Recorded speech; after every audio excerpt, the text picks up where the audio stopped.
ಈ ದೇವಿಯ ಆಶೀರ್ವಾದದಿಂದ ಒಂದಲ್ಲ ಒಂದು ದಿನ ನೀನು ಖಂಡಿತವಾಗಿಯೂ ಮಾತಾಡ್ತೀಯ ಮಗಳೇ, ಮಾತಾಡ್ತೀಯ. ಅಪ್ಪ, ಚಂದ್ರಮುಖಿ ಎಷ್ಟೇ ಪೂಜೆ ಪುನಸ್ಕಾರ ಮಾಡಿದ್ರು ಅವಳಿಗೆ ಮಾತು ಯಾವತ್ತೂ ಬರುದಿಲ್ಲಪ್ಪ. ಮಾತು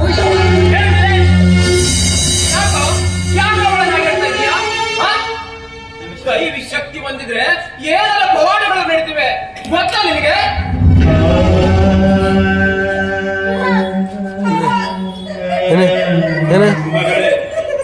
ಮಗಳೇ ಅಣ್ಣನ ಮಾತಿಗೆ ನೀನಾಗಿ ಕಳಿಸ್ತೀಯ ಮಗಳೇ?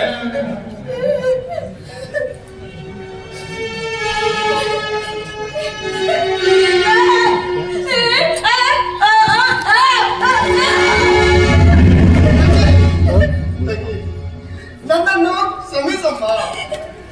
ಮಾತನಾಡುವ ಶಕ್ತಿಯನ್ನೇ ಆ ಭಗವಂತ ನಿನ್ನಿಂದ ಕಸಿದುಕೊಂಡು ಬಿಟ್ಟ.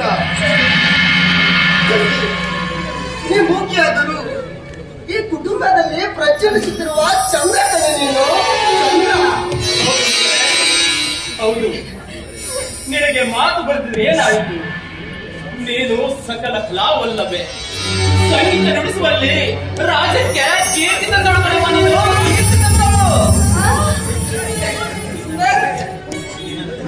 ಈ ನನ್ನ ತಂಗಿಗೆ ಸರಿಸಾಟಿ ಯಾರಿದ್ದಾರೆ ಊರಲ್ಲಿ? ಚಂದ್ರಕ್ಕಿಂತ ಚಂದ ಈ ಚಂದ್ರಮುಖಿನೇ ಚಂದ.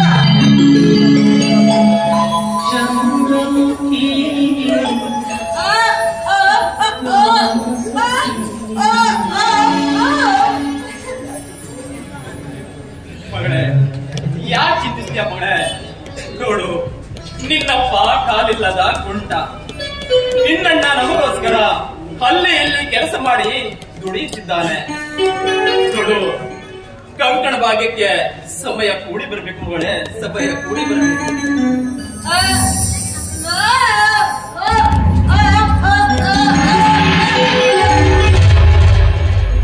ಮಗಳೇ, ನೋಡು ಮಗಳೇ, ನೀನು ಸಾಮಾನ್ಯ ಹೆಣ್ಣಲ್ಲ.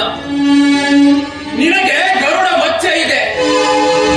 ಅಂದು ಗೋಕರ್ಣಕ್ಕೆ ಬಂದ ಗುರುಜಿಯವರ ಪಟ್ಟಹಾರ ನಿನ್ನ ಕೊರಳಲ್ಲಿದೆ ಕಣಮ್ಮ, ನಿನ್ನ ಕೊರಳಲ್ಲಿದೆ. ಒಂದಿದೆ ನೀನು ಗುರುಜಿಯವರ ಮಂತ್ರ ಶಕ್ತಿಯಿಂದ ಮಾತಾಡ್ತೀಯ ಮಗಳೇ, ಮಾತಾಡ್ತೀಯ. ಹೌದಪ್ಪ, ಇವಳು ಮೂಕಿಯಾದರೂ ಗುರಿ ಸಾಧಿಸಬೇಕೆಂಬ ಛಲ ಇದೆ. ದೇಶದ್ರೋಹಿ ನಂಜುಂಡೇಶ್ವರನ ಅಕ್ರಮ ಸಾರಾಯದೊಂದಿಗೆ ಕಡಿವಾಣ ಹಾಕಿದವರೇ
ಗರುಡ ಮಚ್ಚೆ ಇದ್ದ ನನ್ನ ಮಗಳು ಯಾವುದಕ್ಕೂ ಹೆದರಲ್ಲ.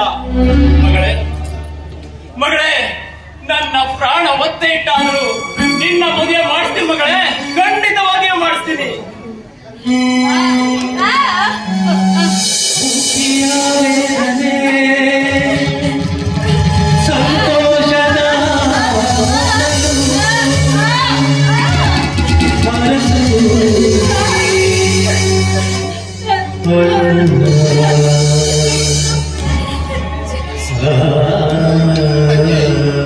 ಒಂದು ಸರ್ಪ್ರೈಸ್ ವಿಷಯ ಹೇಳಬೇಕಂತ ಇದ್ದೆ.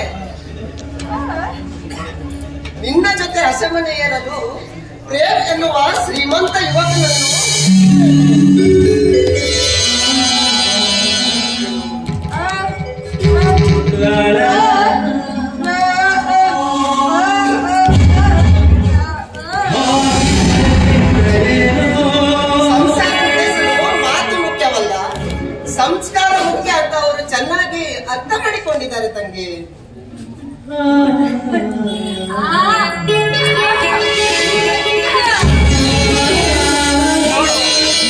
ನಿಲೇಶ್, ಅವಳ ಖುಷಿ ನೋಡು.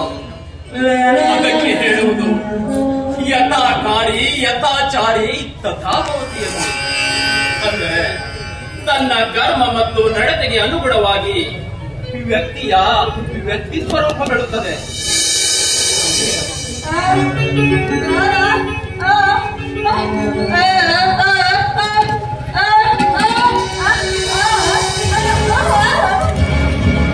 ನಿನ್ನ ಅತ್ತಿಗೆಯನ್ನು ನಾನು ಯಾಕೆ ದೂರ ಮಾಡಲಿ ಚಂದ್ರು? ದಯವಿಟ್ಟು ಯಾವತ್ತೂ ಅವಳ ಹೆಸರನ್ನು ಎತ್ತಬೇಡ.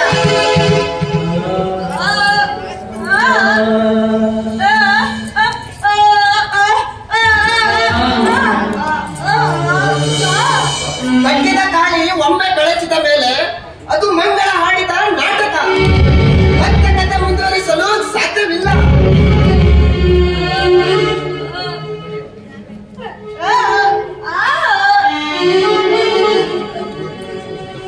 ಮಗನೇ, ದೋಣಿ ದಿಕ್ಕು ತಪ್ಪಿದ ಮೇಲೆ ಏನಾಯ್ತು ಹೇಗಾಯ್ತು ಅಂತ ಪ್ರಶ್ನೆ ಕೇಳುವುದು ಸರಿಯಲ್ಲ ಮಗಳೇ. ಎಲ್ಲವೂ ವಿಧಿ ಲಿಖಿತ.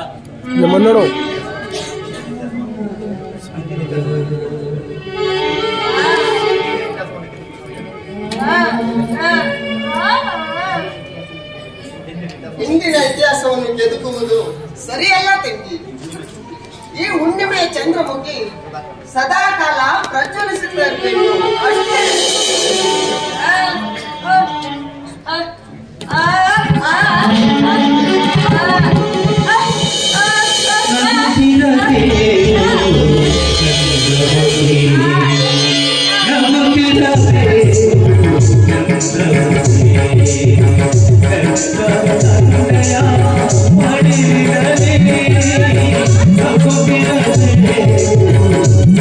चंद्रमुखी